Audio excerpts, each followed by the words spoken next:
Assalamualaikum semuanya. Apa kabar kalian?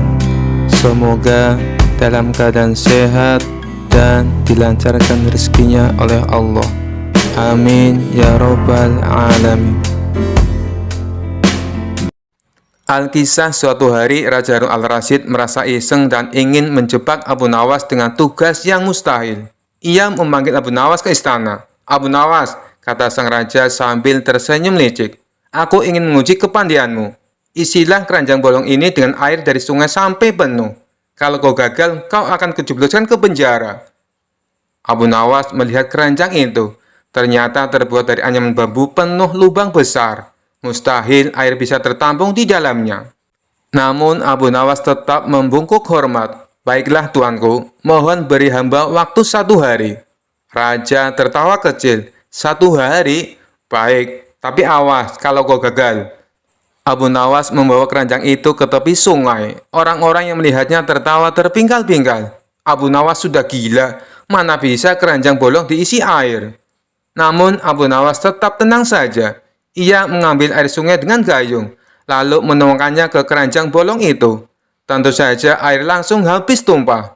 Ia terus melakukannya, menuang tumpah, hingga berjam-jam lamanya. Seorang temannya tak tega melihat Abu Nawas. "Ohai Abu Nawas, berhentilah, kau hanya membuang tenaga sia-sia." Abu Nawas tersenyum lalu berkata, "Sabar, aku tahu apa yang aku lakukan." Sore hari, Abu Nawas menghadap raja dengan keranjang bolong di tangannya. "Mana airnya, Abu Nawas? Mana keranjang yang penuh air itu?" ejek sang raja. Abu Nawas menjawab dengan tenang, "Ampun tuanku, hamba sudah mengisi keranjang ini dengan ribuan gayung air. Namun bukan salah hamba jika air selalu habis tumpah. Sebab yang tuanku berikan pada hamba adalah keranjang bolong. Kalau tuanku ingin keranjang itu penuh air, tutuplah dulu semua lubangnya." Raja terdiam lalu tertawa terbahak-bahak. "Abu Nawas, memang hanya kau yang bisa menjawab tantangan konyolku ini dengan bijak." Sebagai hadiah, raja memberinya uang emas, dan Abu Nawas pun pulang dengan hati yang riang gembira. Kisah selanjutnya. Dalam kesehariannya, Abu Nawas hampir selalu miskin. Namun, ia tidak pernah mengeluh. Hingga suatu hari, istrinya yang mengeluh. "Tapi aku hanya mengabdi kepada Allah saja," kata Abu Nawas. "Kalau begitu, mintalah upah kepada Allah," kata istrinya. Abu Nawas langsung ke pekarangan, bersujud dan berteriak keras-keras, "Ya Allah, berilah hamba upah 100 keping perak." Dilakukan berulang-ulang. Tetangganya ingin mempermainkan Abu Nawas. Ia melemparkan 100 keping perak ke kepala Abu Nawas. Tapi ia terkejut waktu Abu Nawas membawa lari uang itu ke dalam rumah dengan gembira. Sambil berteriak, "Aku ternyata memang wali Allah. Ini upahku dari Allah." Sang tetangga menyerbu rumah Abu Nawas, meminta kembali uang yang baru dilemparkannya. Abu Nawas menjawab, "Aku mohon kepada Allah, dan uang yang jatuh itu pasti jawaban dari Allah." Tetangganya marah, ia mengajak Abu Nawas menghadap hakim. Abu Nawas berkelit, "Aku tidak pantas ke pengadilan dalam keadaan begini. Aku tidak punya kuda dan pakaian bagus. Pasti hakim berprasangka buruk pada orang miskin." Sang tetangga meminjamkan jubah dan kudanya. Tidak lama kemudian, mereka menghadap hakim. Tetangga Abu Nawas segera mengadukan masalahnya kepada hakim. "Bagaimana pembelaanmu?" tanya hakim pada Abu Nawas. "Tetangga saya ini gila, Tuan," kata Abu Nawas. "Apa buktinya?" tanya hakim. "Tuan hakim bisa memeriksanya langsung. Ia pikir segala yang ada di dunia ini adalah miliknya. Coba tanyakan, misalnya tentang jubah saya dan kuda saya. Tentu semua diakui sebagai miliknya. Apalagi uang saya." Dengan kaget sang tetangga berteriak, "Tetapi itu semua memang milikku." Bagi sang hakim, bukti-bukti sudah cukup. Perkara putus. Kisah selanjutnya. Dikisahkan ada 3 orang yang cukup terkenal cerdik dan pandai berkeliling negeri untuk menantang adu pintar dengan siapapun. Pada hari yang ketiga, orang itu memasuki kampung Abu Nawas. Penduduk sepakat untuk menghadapi ketiga orang itu, maka mereka sodorkan si cerdik Abu Nawas. Saya yakin Abu Nawas bisa mengatasi tiga orang itu, ujar salah seorang penduduk. Singkat cerita, Abu Nawas akhirnya setuju menghadapi orang itu. Adu kepintaran antara Abu Nawas dan ketiga orang itu diadakan di tengah lapangan, sehingga masyarakat bisa menonton. Setelah waktu yang ditentukan tiba, maka berkumpullah para penduduk setempat.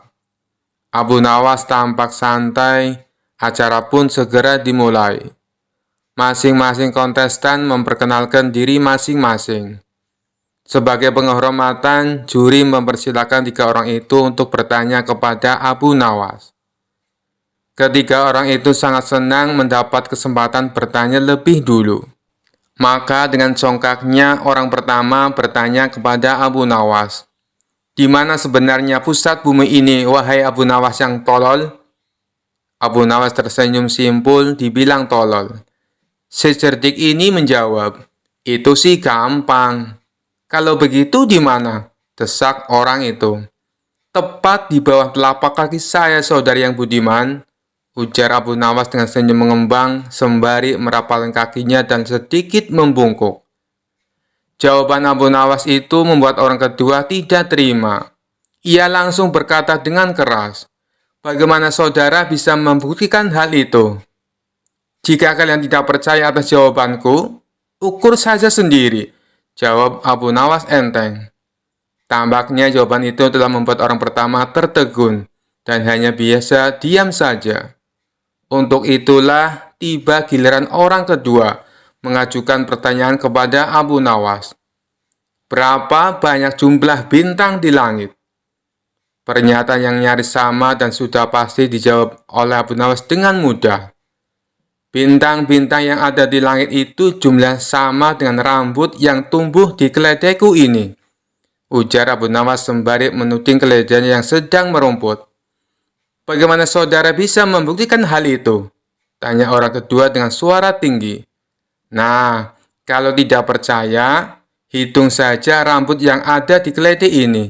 Nanti saudara akan tahu kebenarannya," jawab Abu Nawas. "Itu sih bodoh, akal-akalan saja. Bagaimana orang bisa menghitung bulu keledai?" sanggah orang pintar kedua itu. "Nah, kalau aku bodoh, berarti saudara juga bodoh. Bagaimana bisa orang menghitung bintang di langit?" ujar Abu Nawas tak mau kalah. Mendengar jawaban itu, si orang kedua pun langsung mengunci mulutnya. Sekarang tampillah orang yang ketiga. Orang ini konon paling cerdas di antara yang lain. Ia memang agak terganggu oleh kecerdikan Abu Nawas dan dengan ketus ia bertanya, "Tampaknya saudara tahu banyak mengenai keledai. Coba saudara katakan padaku, berapa jumlah bulu yang ada di ekor keledai itu?" Sebuah pernyataan yang tidak kreatif, nyaris mirip orang pertama dan kedua. Ini tentu saja membuat Abu Nawas tertawa mengejek. "Aku tahu jumlahnya. Jumlah bulu yang ada di ekor keledai ini sama dengan jumlah rambut yang ada di janggut saudara," jawab Abu Nawas dengan senyum-senyum. "Bagaimana saudara bisa membuktikan hal itu?" tanya orang ketiga penasaran. "Oh, itu mudah saja. Begini saudara, saudara mencabut sehelai bulu dari ekor keledaiku. Kemudian, saya akan mencabut sehelai rambut dari janggut saudara. Nah, kalau sama, maka yang aku katakan adalah benar. Kalau tidak, berarti saya keliru," jawab Abu Nawas. Tentu saja orang ketiga itu dibuat mati kutu oleh Abu Nawas. Bisa dibayangkan sakitnya jika rambut di janggut itu dicabut satu persatu, sejumlah bulu di ekor keledai Abu Nawas. Orang ketiga tak terima dengan cara menghitung demikian. Hanya saja dia tak bisa berkutik. Para penonton pun menganggap Abu Nawaslah pemenangnya. Kisah selanjutnya. Suatu hari Abu Nawas melihat pohon mangga tetangganya yang penuh dengan buah mangga ranum. Tetangga Abu Nawas terkenal sangat pelit dan tidak mau berbagi hasil panennya. Setiap orang yang mencoba meminta mangga selalu ditolak dengan alasan pohon itu hanya untuk dirinya sendiri. Abu Nawas pun memutar otak untuk mengerjai tetangganya tersebut. Dia memutuskan untuk datang ke rumah tetangganya dan berkata dengan wajah serius, "Wahai tetanggaku, aku datang untuk memperingatkanmu. Tadi malam aku bermimpi buruk. Dalam mimpiku, pohon mangga milikmu berbicara padaku dan berkata bahwa dia sangat sedih karena tidak ada yang menikmati buahnya. Dia memintaku untuk mengambil dan membagikan buahnya kepada tetangga sekitar, agar pohon itu tidak merasa sia-sia." Tetangga yang pelit itu terkejut. "Apakah benar pohon manggaku berkata seperti itu dalam mimpimu?" Abu Nawas menjawab dengan penuh percaya diri. "Benar sekali." Pohon itu bahkan menangis dan berkata, jika tidak ada yang memetik buahnya dalam waktu seminggu, dia akan layu dan mati. Tetangga yang ketakutan dengan ancaman pohonnya akan mati akhirnya setuju. "Baiklah Abu Nawas, kalau begitu demi keselamatan pohon manggaku, silakan petik buahnya dan bagikan kepada siapapun yang engkau inginkan." Dengan senyum lebar, Abu Nawas segera memetik beberapa buah mangga dan membagikannya kepada para tetangga. Mereka semua tertawa melihat bagaimana Abu Nawas berhasil mengerjai tetangganya yang pelit itu. Tetangganya baru sadar setelah semua mangga sudah habis dibagikan, tapi tak bisa marah karena takut pohonnya benar-benar layu jika dia pelit lagi. Kisah selanjutnya. Pada suatu hari, raja sedang gelisah di istana. Ia merasa bosan dengan kehidupan istana yang serba monoton.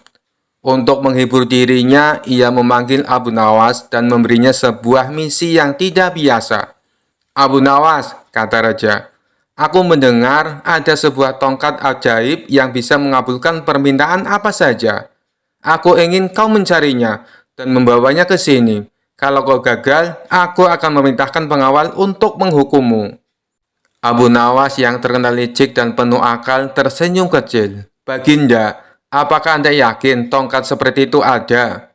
"Tentu saja ada," seru raja. "Aku mendengar cerita itu dari seorang pengembara. Jadi, pergilah dan jangan kembali tanpa tongkat itu." Abu Nawas pun pergi ke pasar, berpura-pura mencari tongkat ajaib. Ia bertanya kepada para pedagang, pengrajin, hingga pengemis. Tentu saja tidak ada yang tahu apa itu tongkat ajaib. Setelah seharian berkeliling, ia memutuskan untuk pulang ke rumah dengan sebuah rencana cerdik. Keesokan harinya, Abu Nawas kembali ke istana membawa sebuah tongkat kayu biasa yang ia temukan di pinggir sungai.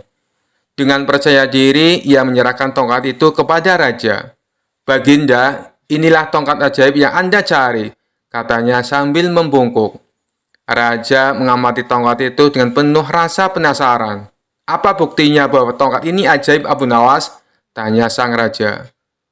Abu Nawas tersenyum misterius. "Baginda, tongkat ini hanya akan menunjukkan keajaibannya jika digunakan oleh orang yang jujur.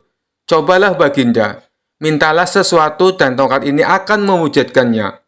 Raja yang merasa dirinya sangat jujur segera mengangkat tongkat itu. Ia pun berkata, "Aku ingin tongkat ini memberiku sekantong emas."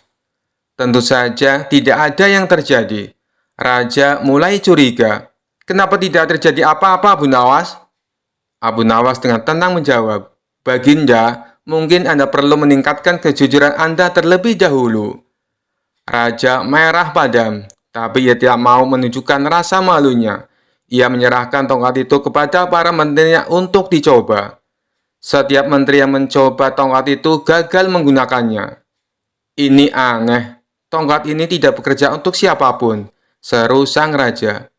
Akhirnya raja kembali memanggil Abu Nawas. "Abu Nawas, apa kau berani mengatakan bahwa aku dan para menteriku tidak jujur?" Abu Nawas tersenyum lebar. "Oh tidak Baginda, saya hanya ingin menunjukkan bahwa tidak ada yang benar-benar sempurna di dunia ini, termasuk tongkat ajaib. Karena itu, lebih baik kita saling memperbaiki diri daripada bergantung pada benda-benda ajaib. Raja terdiam, lalu tertawa terbahak-bahak.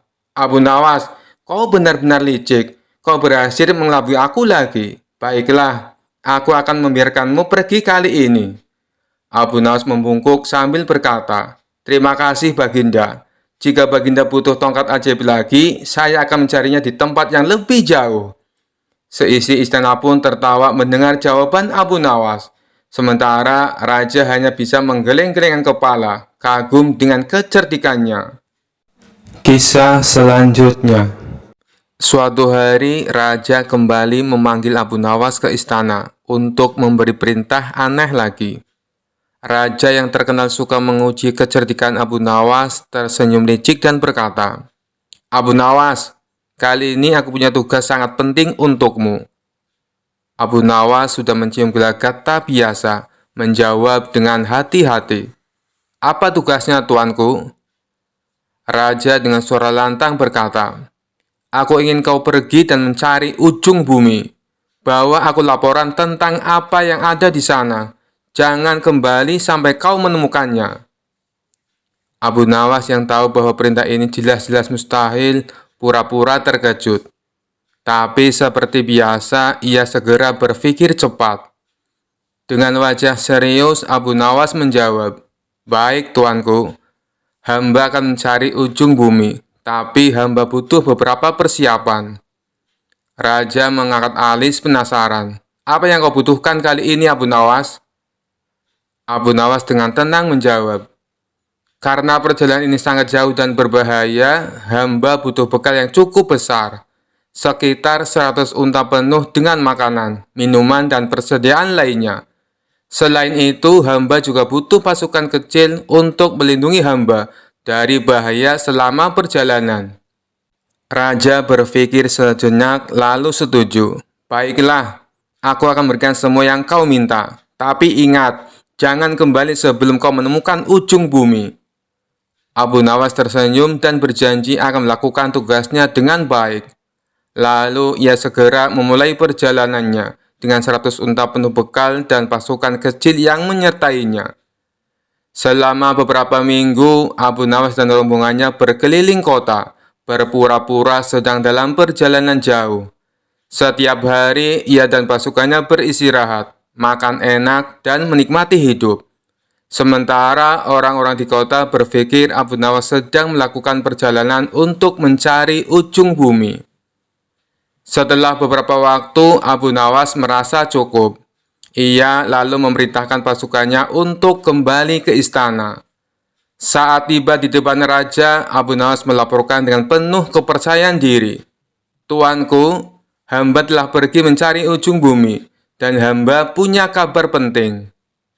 Raja yang sangat penasaran bertanya, "Apa yang kau nemukan, Abu Nawas? Apakah kau menemukan ujung bumi?" Abu Nawas mengangguk serius dan menjawab, "Benar, tuanku. Hamba telah menemukannya. Ternyata ujung bumi itu adalah tempat di mana langit dan bumi bertemu, tepat di pintu gerbang istana ini." Raja tercengang mendengar jawaban itu.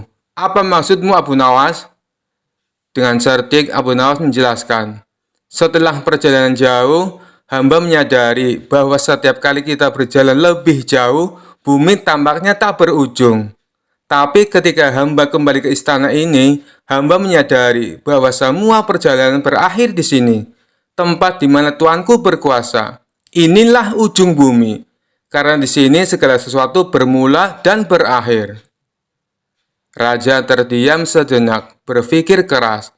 Ia tahu Abu Nawas sedang bermain-main dengan logika, tapi jawaban itu sangat masuk akal dan filosofis. Akhirnya raja tertawa terbahak-bahak dan berkata, "Abu Nawas, kau memang tak pernah gagal membuatku kagum. Kau telah melaksanakan tugasmu dengan baik.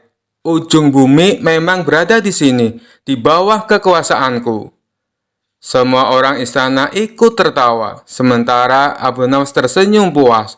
Sekali lagi ia berhasil keluar dari tugas mustahil dengan cara yang cerdik dan kocak, membuat raja tak bisa berkata apa-apa selain tertawa. Kisah selanjutnya. Diceritakan ada seorang musafir datang ke istana menemui Baginda Raja. Ia mengaku punya sebuah teka-teki yang tidak pernah terpecahkan oleh siapapun. Baginda Raja yang memang suka dengan permainan tersebut meminta si musafir untuk menunjukkan teka-tekinya. "Apakah teka-tekimu berupa pertanyaan?" tanya Baginda Raja.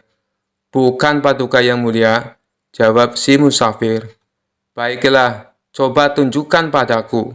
Barangkali aku bisa menebaknya," balas Baginda Raja. Kemudian si musafir membuat garis lingkaran dengan menggunakan tongkatnya. "Silahkan, Paduka," jawab si musafir. "Apa yang harus aku jawab? Bukankah itu hanya sebuah lingkaran?" tanya Baginda Raja bingung. "Jawabannya bukan dengan kata-kata, Paduka. Tapi Paduka harus membuat garis di antara lingkaran itu," jelas si pemuda. Mendengar hal itu, Baginda Raja bertambah bingung. Akhirnya Baginda Raja mengundang para pejabat istana dan seluruh orang terbelajar untuk menjawab teka-teki yang aneh itu.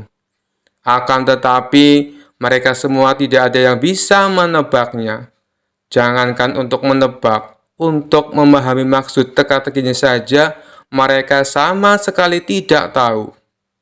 Hal ini membuat Baginda Raja menjadi marah. "Jika kalian tidak dapat menjawab teka-teki orang ini, maka aku akan berikan seluruh kekayaan kalian kepadanya," ancam Baginda Raja. Seluruh pejabat istana dan orang-orang terbelajar pun mulai gelisah. Lalu mereka meminta waktu 24 jam untuk memahami teka-teki tersebut. Baginda Raja pun menyetujui permintaan mereka. Namun setelah sehari berlalu, mereka masih saja belum menemukan solusinya. "Bagaimana? Apakah kalian sudah mendapatkan jawabannya?" tanya Baginda Raja. "Ampun, Paduka Yang Mulia, kami sangat bingung. Jangankan untuk menjawab teka-tekinya, memahami maksudnya saja kami tidak tahu," jawab salah satu dari mereka. "Tapi saya punya solusinya, Paduka. Sebaiknya kita undang saja Abu Nawas. Saya kira tidak ada seorang pun kecuali dia yang dapat memberikan jawaban dengan tepat untuk teka-teki seperti ini," kata mereka melanjutkan. "Baiklah, sekarang kalian cari Abu Nawas dan bawa dia ke sini," perintah Baginda Raja. Maka mereka pun pergi ke rumah Abu Nawas untuk meminta pertolongan. Di depan Abu Nawas, para pejabat istana ini mengadukan permasalahan yang dihadapinya. "Tolonglah kami, Abu Nawas. Kalau sampai teka-teki ini tidak terjawab, seluruh harta kekayaan kami akan diberikan kepada orang musafir itu," pinta mereka. "Kalau aku bisa menjawabnya, apa yang akan aku dapatkan?" tanya Abu Nawas. "Kami akan memberikanmu keledai yang bagus. Nanti kami akan mengajakmu ke pasar hewan. Kamu boleh pilih keledai mana yang kamu sukai," jawab mereka. Mengetahui hadiah yang akan didapatkan, Abu Nawas seketika menjadi semangat. "Ayo, kita ke istana sekarang," ajak Abu Nawas. Mereka pun lalu berangkat bersama-sama. Sesampainya di sana, Abu Nawas langsung menghampiri si musafir. "Tunjukkan padaku teka-tekimu. Aku siap menjawabnya," pinta Abu Nawas. Orang musafir itu segera membuat garis lingkaran dengan tongkatnya. Kemudian menatap Abu Nawas. Tanpa ragu-ragu, Abu Nawas menarik sebuah garis di tengah-tengah lingkaran dan membelahnya menjadi dua. Lalu si musafir membuat garis lingkaran lainnya. Kali ini, Abu Nawas menjawabnya dengan membuat garis dan membelahnya menjadi 4 bagian sama rata. Kemudian Abu Nawas berkata kepada si musafir sambil menunjukkan satu bagian. "Satu bagian ini adalah tanah, dan 3 bagian lainnya adalah air." Mendengar perkataan tersebut, musafir itu tahu bahwa Abu Nawas memahami maksudnya. Ia pun memuji kecerdasan Abu Nawas di hadapan Baginda Raja dan para menteri di istana. Akan tetapi, tidak berhenti sampai di situ. Si musafir meletakkan punggung tangannya di atas lantai, dengan jari-jarinya menunjuk ke arah langit. Abu Nawas pun melakukan sebaliknya. Ia meletakkan jari-jarinya ke tanah dan punggung tangannya di atas. Untuk kedua kalinya si musafir memuji Abu Nawas.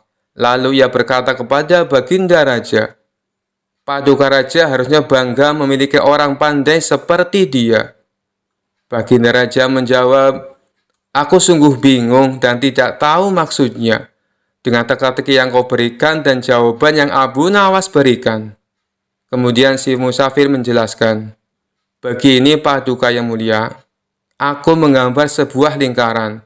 Maksudku adalah menunjukkan bahwa bumi adalah bulat."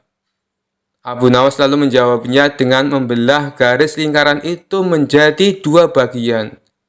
Dia hendak menunjukkan padaku bahwa dia juga percaya bahwa bumi itu memang bulat. Makanya dia membelahnya menjadi dua bagian untuk menunjukkan arah utara dan selatan. Dan garis lingkaran yang aku buat kedua kalinya, Abu Nawas lalu membelahnya menjadi 4 bagian. Dia juga mengatakan padaku, satu bagian adalah tanah dan 3 bagiannya adalah air. Apa yang dikatakan Abu Nawas adalah benar. Dan sewaktu saya meletakkan punggung tangan di atas lantai dengan jari-jarinya menunjukkan arah langit, maksudku adalah untuk menunjukkan pertanyaan tentang tanaman yang tumbuh dan bagaimana tanaman itu bisa tumbuh. Lalu dijawab oleh Abu Nawas, dia meletakkan jari-jarinya menghadap ke bawah lantai dengan punggung tangannya di atas. Maksudnya adalah dia ingin menunjukkan bahwa jawabannya adalah hujan dan sinar matahari. Setelah mendengar penjelasan tersebut, Baginda Raja tak habis pikir. Seumur-umur aku baru tahu teka-teki itu. Ini sangat membingungkan tapi penuh makna dan sama sekali tak terpikirkan olehku. Hanya orang-orang tertentu saja yang bisa menjawabnya, ujar Baginda Raja. Oleh karena itulah, Paduka semestinya bangga. Di negeri Paduka ada orang cerdas seperti Abu Nawas, timpal si musafir. Karena salut dengan kecerdasan Abu Nawas, Baginda Raja memberinya hadiah berupa pundi-pundi uang. Sementara para pejabat istana yang terselamatkan oleh Abu Nawas mengucapkan terima kasih dan memberikannya seekor keledai. Kisah selanjutnya. Pada suatu hari di sebuah wilayah kerajaan, raja memutuskan akan mengadakan pemilihan bupati untuk sebuah daerah terpencil. Namun karena kandidat yang mendaftar tidak memuaskan, raja malah mendapat ide aneh. "Aku ingin pemilihan ini berbeda. Abu Nawas, kau akan melawan tong kosong dalam pemilihan bupati kali ini," ujar raja sambil tertawa. Abu Nawas bingung sekaligus penasaran. "Baginda, bagaimana mungkin saya melawan tong kosong? Bukankah tong itu tidak bisa berbicara?" "Itu tugasmu untuk membuktikan bahwa kau pantas menang melawan sesuatu yang bahkan tidak bisa berbicara," kata sang raja. Pada hari debat kandidat, warga berbondong-bondong datang ke alun-alun untuk menyaksikan hal yang tak biasa. Di satu sisi panggung, Abu Nawas berdiri dengan tegak penuh percaya diri. Di sisi lain, sebuah tong kosong berdiri tegak tanpa gerak. Moderator memulai debat. Kandidat pertama, Abu Nawas, apa visi dan misi Anda? Abu Nawas tersenyum lebar. "Visi saya adalah membangun daerah ini menjadi lebih makmur. Misi saya adalah mengutamakan keadilan, pendidikan, dan kesejahteraan rakyat." Seluruh warga bersorak, kemudian moderator beralih ke tong kosong. "Kandidat kedua, silakan sampaikan visi dan misi Anda." Hening, tentu saja tong kosong tidak bisa menjawab. Abu Nawas tidak menyia-nyiakan kesempatan ini. "Lihatlah saudara-saudaraku, calon lawan saya ini bahkan tidak bisa bicara. Bagaimana dia bisa memimpin kalian?" kata Abu Nawas sambil tertawa kecil. Selama masa kampanye, Abu Nawas menggunakan segala akalnya. Ia mendatangi warga sambil membawa tong kosong itu kemana-mana. Saudara-saudara, tong ini kosong, tidak punya isi. Kalau kalian memilihnya, sama saja dengan memilih pemimpin yang tidak bisa memberi apa-apa. Pilihlah aku, yang punya isi kepala dan hati. Warga tertawa terbahak-bahak mendengar kampanye Abu Nawas. Dalam waktu singkat, popularitasnya melonjak. Saat hari pemilihan tiba, suara warga bulat memilih Abu Nawas. Setelah hasil diumumkan, Raja memanggil Abu Nawas ke istana. Abu Nawas, kau telah membuktikan dirimu. Tapi katakan, bagaimana kau bisa yakin akan menang melawan tong kosong?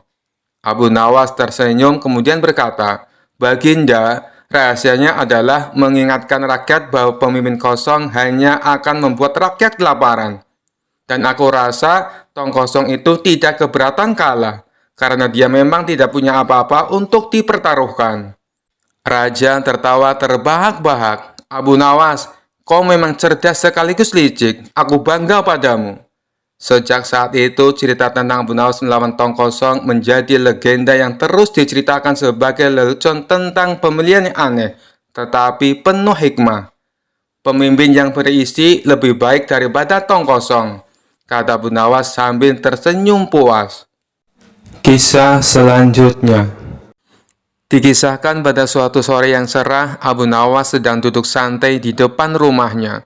Tiba-tiba terdengar suara teriakan khas dari kejauhan. Bakso, bakso, bakso panas. Abu Nawas yang sedang lapar segera berdiri. Ia melihat tukang bakso keliling mendorong gerobak kecil, sambil terus meneriakkan dagangannya. Abu Nawas pun memanggil, Tukang bakso, kesini sebentar. Tukang bakso berhenti di depan rumah Abu Nawas. Ada yang bisa saya buatkan, Tuan? Tanya si tukang bakso dengan ramah. Abu Nawas tersenyum licik.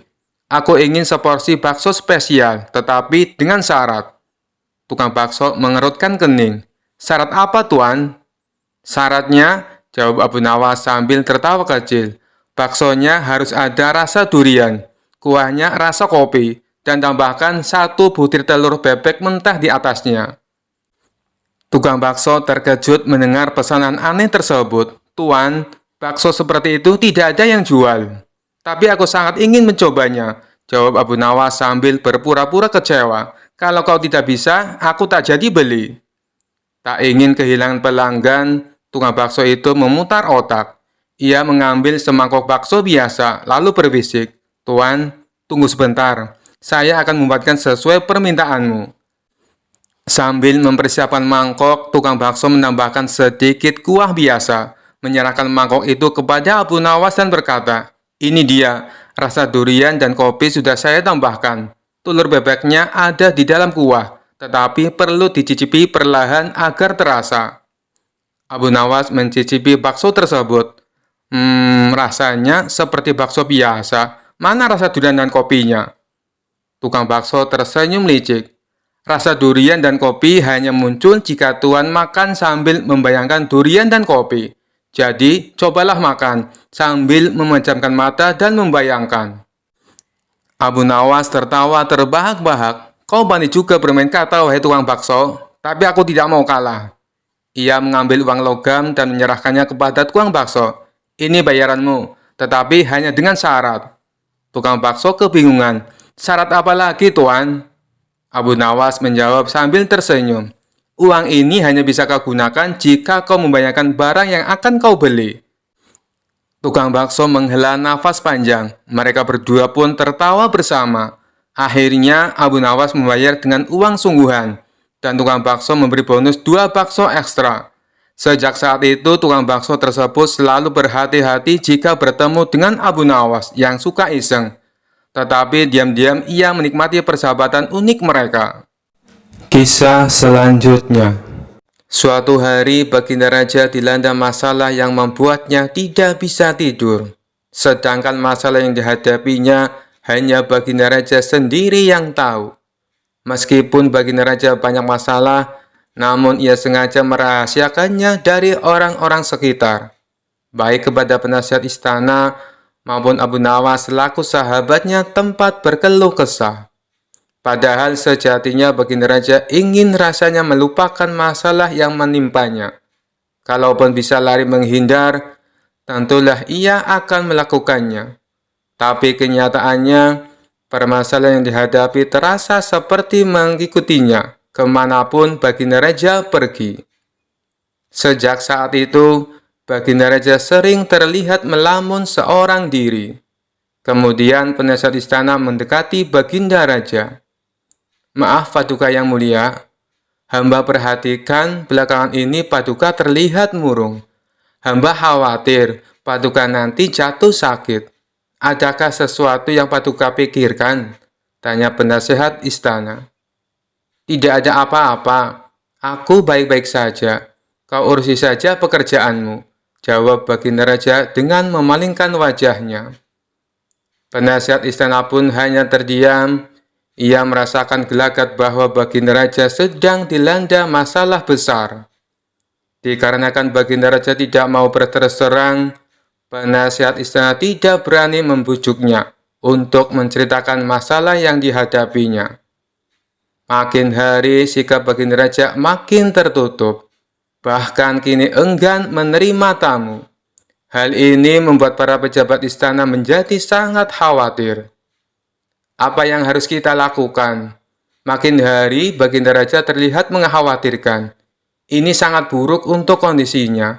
Jangan sampai Baginda Raja jatuh sakit, kata salah seorang menteri. "Aku juga cemas melihat sikap Baginda Raja belakangan ini. Aku sudah mencoba membujuknya supaya mau menceritakan masalah yang dialami. Tapi ia malah memalingkan wajah." Baginda Raja memilih menutup diri, beber penasihat istana. "Saya punya saran. Bagaimana kalau masalah ini kita sampaikan kepada Abu Nawas? Biasanya dia tahu solusinya," ujar salah satu dari menteri. "Ya, saya setuju dengan saran tersebut," balas lainnya.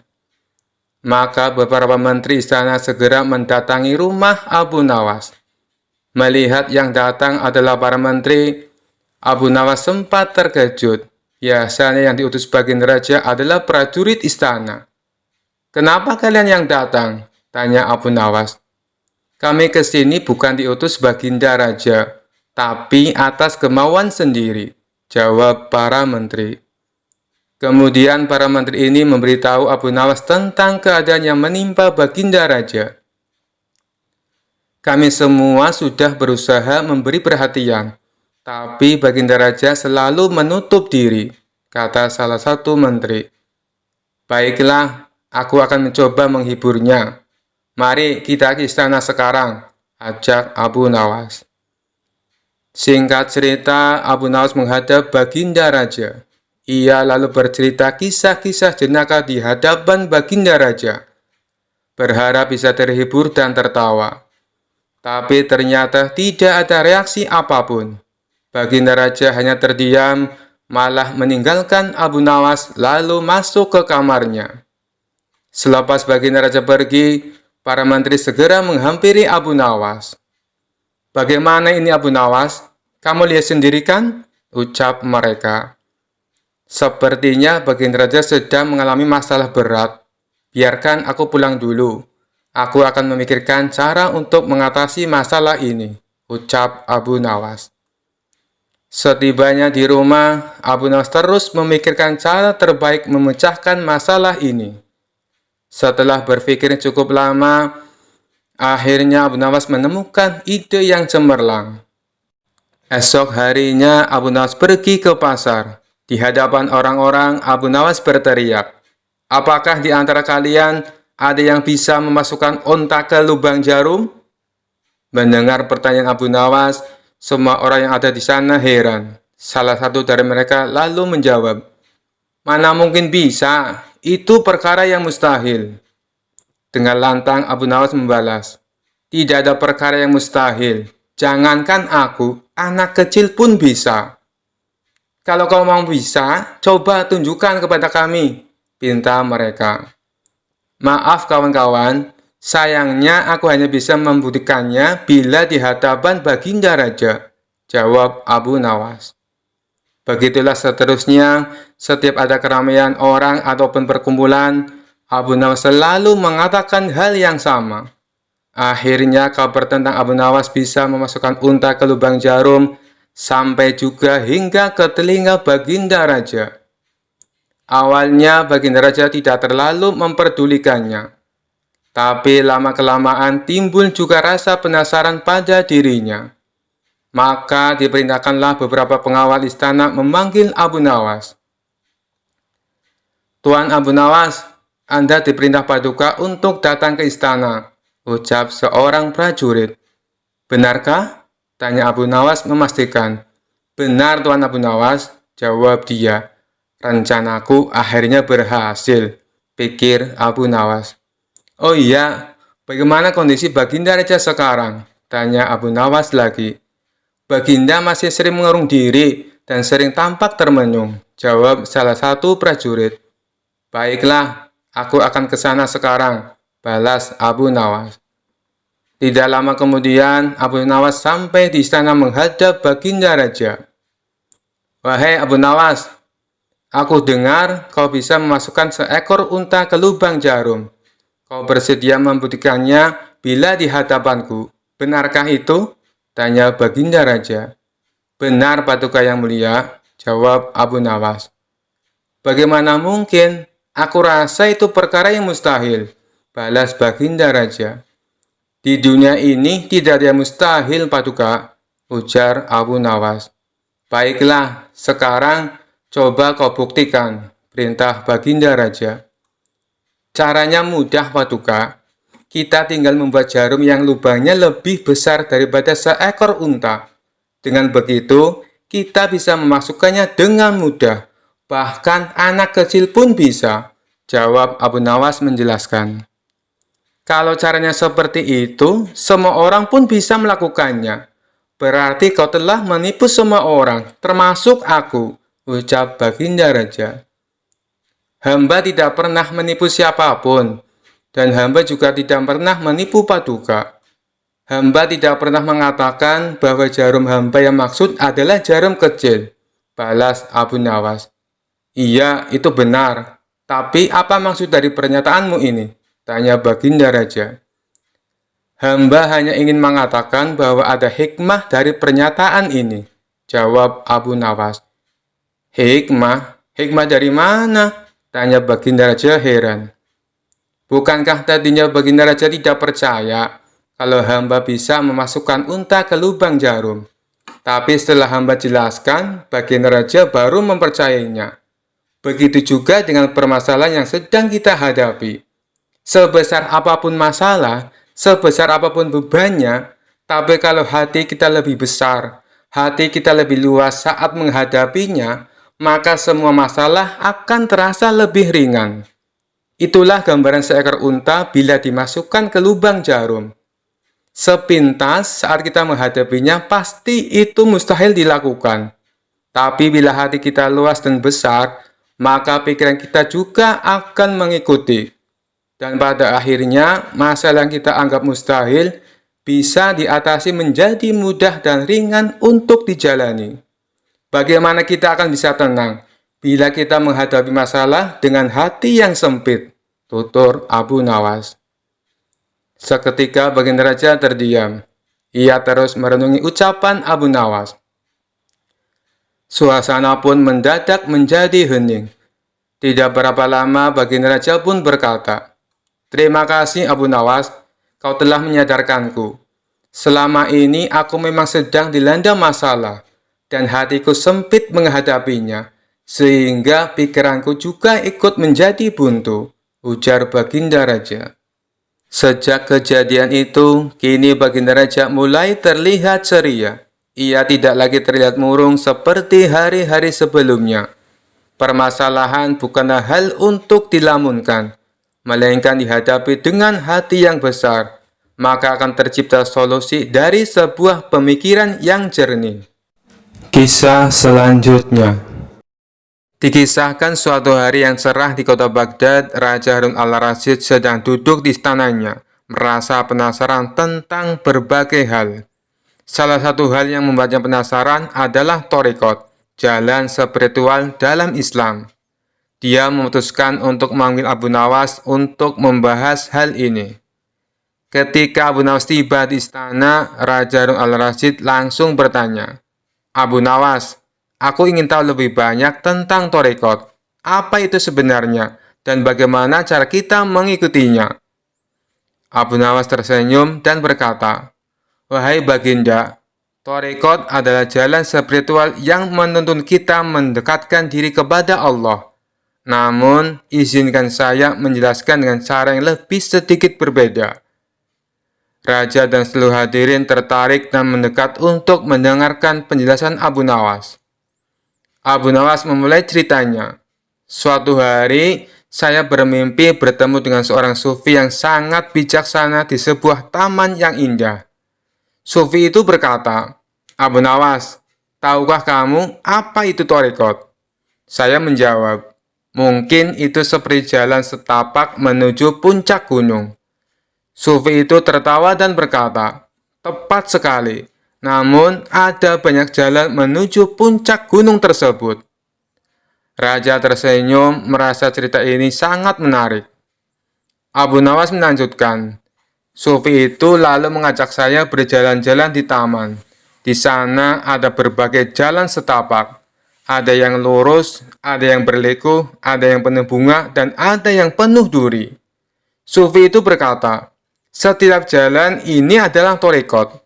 Setiap orang yang memilih jalan sesuai dengan kepribadiannya dan kebutuhannya.' Raja mengangguk mulai memahami analogi Abu Nawas. Abu Nawas melanjutkan dengan nada jenaka. 'Tiba-tiba di tengah jalan, kami bertemu dengan seorang pedagang es krim. Sufi itu bertanya kepada pedagang tersebut, 'Apakah kamu tahu apa itu Torekot?' Pedagang es krim menjawab, 'Torekot adalah cara saya membuat es krim dengan berbagai rasa, agar semua orang bisa menikmatinya.' Sufi itu tertawa dan berkata, 'Tepat sekali, setiap orang memiliki rasa favoritnya masing-masing.' Kerumunan tertawa terbahak-bahak membayangkan pedagang es krim sebagai seorang sufi. Abu Nawas kemudian berkata, 'Begitu juga dalam Torekot, wahai Baginda. Setiap orang memilih jalan yang paling sesuai dengan dirinya untuk mendekatkan diri kepada Allah. Yang satu mungkin lebih suka jalan yang penuh zikir. Yang lain mungkin lebih suka dengan jalan yang penuh dengan amal kebaikan. Yang penting adalah niat dan keikhlasan dalam menjalani jalan tersebut.' Raja Harun al-Rasyid tertawa dan terhibur oleh penjelasan cerdik Abu Nawas. Raja kemudian bertanya, 'Jadi Abu Nawas, bagaimana cara kita memilih Torekot yang tepat?' Abu Nawas menjawab dengan bijak, 'Pilihlah jalan yang paling mendekatkan hati kita kepada Allah dan membuat kita merasa damai. Jangan terpaku pada bentuk luarnya, tapi fokuslah pada tujuan akhirnya. Ingat, setiap jalan menuju puncak gunung yang sama, yaitu ridho Allah.' Kerumunan kembali tertawa dan bertepuk tangan, terkesan oleh kebijaksanaan dan humor Abu Nawas. Abu Nawas menutup dengan sebuah nasihat, 'Ingatlah sahabat-sahabatku, Torekot adalah jalan untuk mendekatkan diri kepada Allah. Pilihlah jalan yang paling sesuai dengan hati kita dan kemampuan kita, dan jalani dengan penuh keikhlasan dan cinta.' Kisah selanjutnya. Dikisahkan Abu Nawas mempunyai tetangga seorang tuan tanah yang kaya raya. Hampir seluruh penduduk desa bekerja di perkebunannya. Namun tuan tanah tersebut mempunyai sifat pelit dan bahil. Tak hanya itu, selain berprofesi sebagai tuan tanah, ia juga menjadi rentenir. Hal inilah yang membuat Abu Nawas resah. Selaku ulama sufi, ia ingin membuat tetangganya itu bertobat atas perbuatannya. Setelah merenung agak lama, akhirnya Abu Nawas menemukan ide yang cemerlang. Pada esok harinya, Abu Nawas menemui kawan-kawannya yang lagi tongkrongan di warung.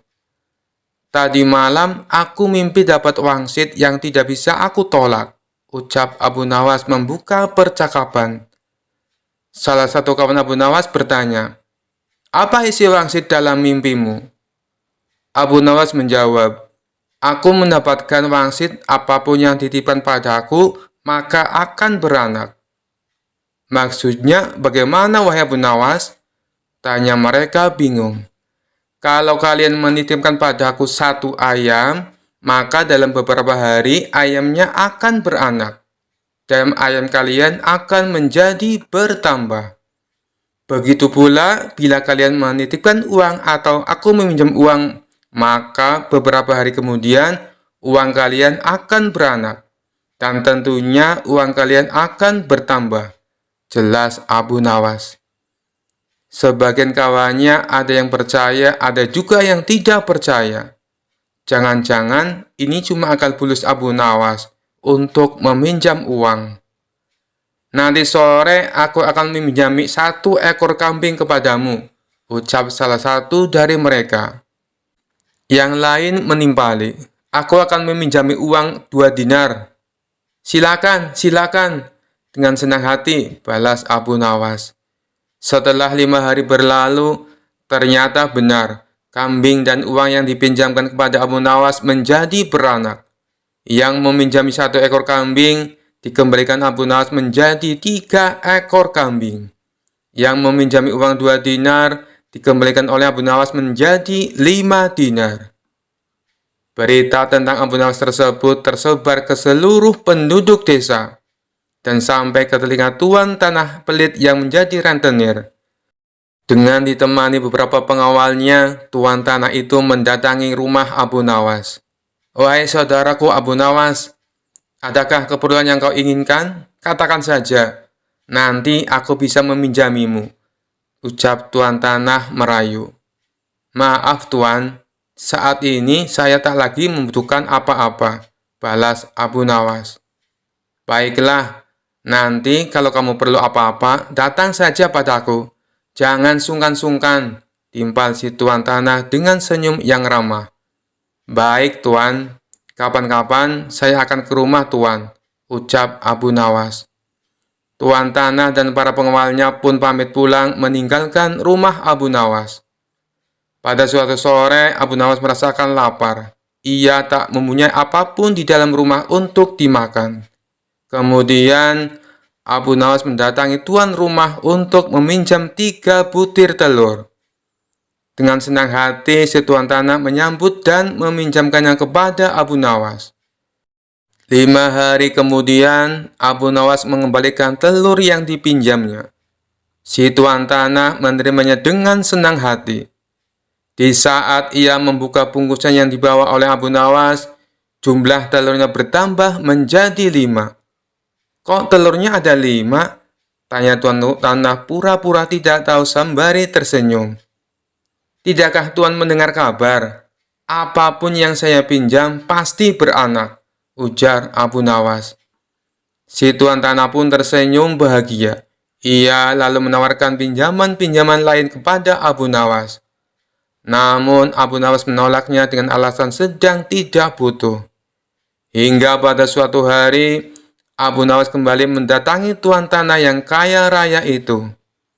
Ada perlu apa wahai saudaraku Abu Nawas? Tanya si tuan tanah. Saya ingin meminjam uang 1.000 dinar, jawab Abu Nawas. Jumlah uang yang terbilang cukup banyak. Dengan uang segitu bisa untuk menggaji seluruh karyawan tuan tanah selama sebulan. Tuan tanah kaya raya itu segera membuka berangkas uangnya dan meminjamkan uang sejumlah 1.000 dinar kepada Abu Nawas. Ini uangnya wahai saudaraku, silakan dibawa pulang, ucap tuan tanah sambil memberikan uangnya kepada Abu Nawas. Abu Nawas pun pulang dengan membawa uang 1.000 dinar. Sementara tuan tanah yang belit itu berhayal, tidak lama lagi uangku akan bertambah banyak, ucapnya dalam hati kegirangan. Hari berganti hari, si tuan tanah merasa tidak sabar menunggu kedatangan Abu Nawas. 5 hari berlalu, Abu Nawas masih belum juga datang. Tak terasa sudah berjalan 1 bulan, dan Abu Nawas tak kunjung datang ke rumahnya. Karena tidak sabar, si tuan tanah mendatangi Abu Nawas dengan didampingi pengawalnya. Wahai Abu Nawas, sudah sebulan aku menantimu, tapi kamu malah tidak datang, kata si tuan tanah. Oh iya tuan, Maafkan saya. Sebenarnya saya akan ke rumah Tuan. Namun saya sangat sibuk. Tapi berhubung Tuan sudah ada di rumah saya, sekalian saja ada yang mau saya bicarakan, kata Abu Nawas beralasan. Tidak apa-apa, wahai saudaraku. Silakan, apa yang mau kau bicarakan? Balas si Tuan Tanah. Begini Tuan, Abu Nawas mencoba menjelaskan. Uang yang Tuan titipkan padaku 3 hari kemudian mati. Boro-boro bisa beranak, yang ada malah mati tak tersisa. Apa maksudmu wahai Abu Nawas? Tanya Tuan Tanah penuh emosi. Kamu mau mempermainkan aku ya? Sambungnya.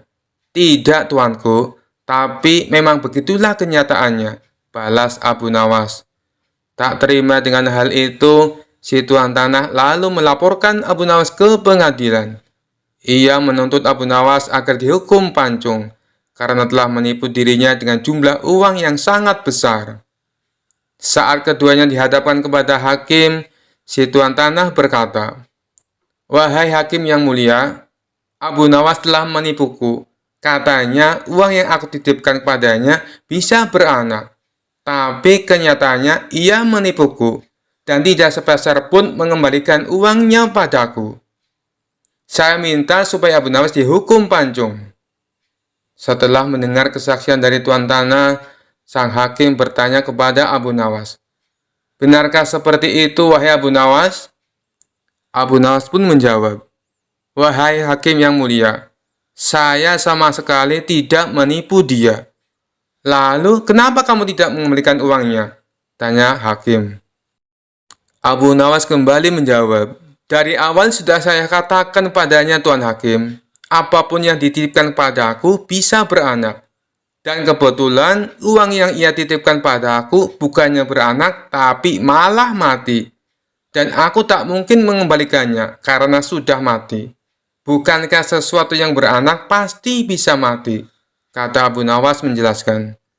Sang hakim manggut-manggut dan membenarkan ucapan Abu Nawas. Memang segala sesuatu yang beranak cepat atau lambat pasti akan mati. Dengan ini, Abu Nawas dibebaskan dari segala tuduhan dan tidak diwajibkan untuk mengganti rugi. Mendengar keputusan itu, si Tuan Hakim Tanah langsung jatuh pingsan.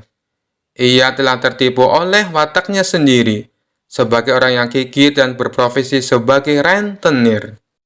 Kisah selanjutnya. Abu Nawas dikenal sebagai penyair dan juga sosok jenaka yang penuh dengan kecerdasan.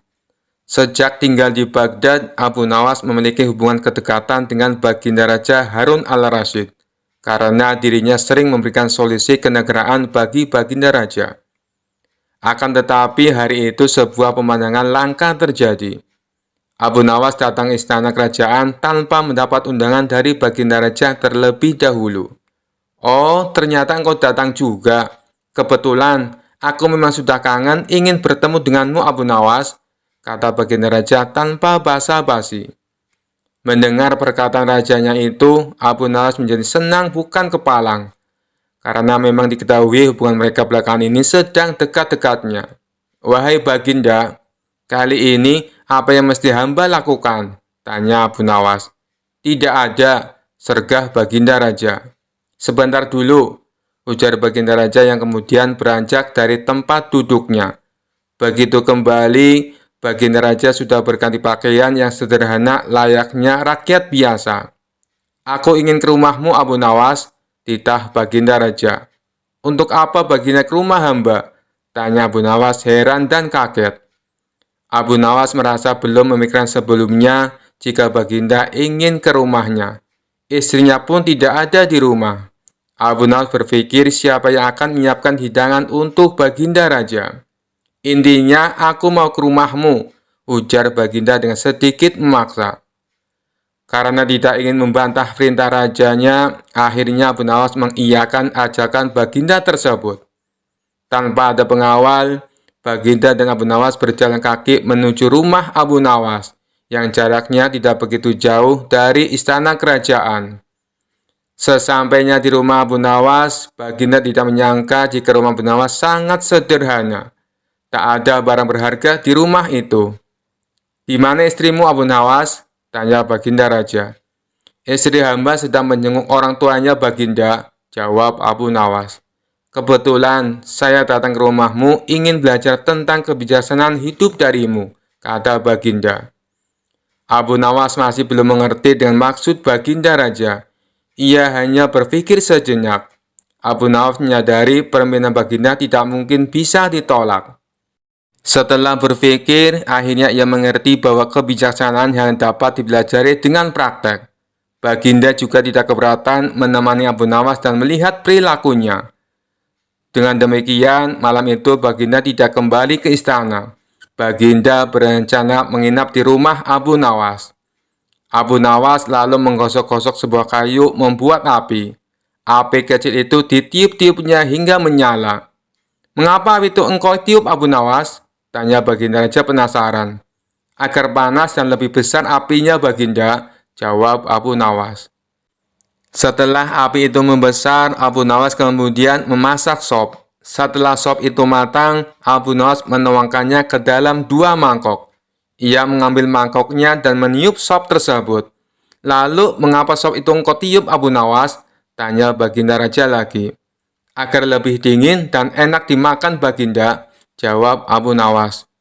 Aku rasa aku tidak jadi belajar darimu, katus Baginda Raja mengagetkan Abu Nawas. Engkau tidak bisa konsisten dengan pengetahuanmu, lanjut Baginda Raja diiringi senyum kecut dari Abu Nawas. Akhirnya Baginda Raja tidak jadi menginap di rumah Abu Nawas. Malam itu Baginda Raja memutuskan untuk pulang ke istana diantar Abu Nawas. Di tengah perjalanan keduanya bicara tentang berbagai hal. Ngomong-ngomong, berapa umurmu Abu Nawas? Tanya Baginda Raja. 40 tahun Baginda, jawab Abu Nawas. Loh, perasaan beberapa tahun yang lalu engkau menyebut angka yang sama? Tanya Baginda Raja kembali. Hamba konsisten Baginda, jawab Abu Nawas dengan sedikit tersenyum. Karena jawaban tersebut, Baginda akhirnya mengakui bahwa Abu Nawas memiliki kecerdasan. Begitu juga akhirnya Baginda sadar telah belajar hidup bijaksana kepada Abu Nawas. Sekian dulu perjumpaan kita kali ini. Sampai bertemu lagi di kisah-kisah selanjutnya. Terima kasih yang sudah subscribe dan setia menonton channel ini. Wassalamualaikum warahmatullahi wabarakatuh.